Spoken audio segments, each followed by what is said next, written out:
সহপাঠীর হাত ধরে প্রতিদিন ১ নম্বর প্ল্যাটফর্ম থেকে ২ নম্বর প্ল্যাটফর্মে যেতে এভাবেই দুর্ভোগ পোহাতে হচ্ছে স্কুলগামী শিক্ষার্থীদের। এই কষ্ট নিত্যদিনের দীর্ঘ সময়ের।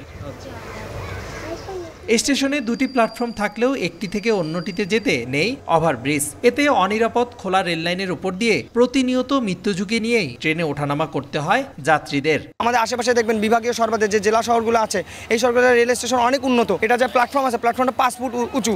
এখান থেকে যখন আমরা নামি, এখানে কোনো ফুট ওভার ব্রিজ নেই। এইরকম স্টেশন অন্য কোথাও বিভাগীয় পর্যায়ে নাই। রেল লাইন থেকে শুরু করে নাই কোনো ব্রডগেজ রেল লাইন, নাই কোনো উন্নত মানের ট্রেন, নাই কোনো প্রতিরক্ষা বাহিনী। দেশ যখন মেট্রো রেলের যুগে, তখন উত্তরের বিভাগীয় শহর রংপুরের রেল স্টেশনটি দিন দিন ময়লা আবর্জনার ভাগাড়ে পরিণত হয়েছে।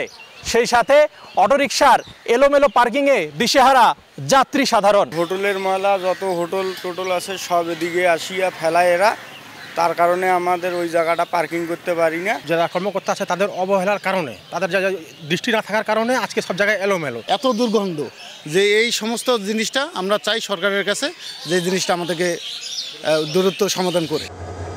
ভূমি অধিগ্রহণ শেষ হলে শিগগিরই রেলওয়ে প্ল্যাটফর্মটির উন্নয়নের কাজ শুরু হবে বলে জানালেন উত্তর রেলওয়ে কর্মকর্তা।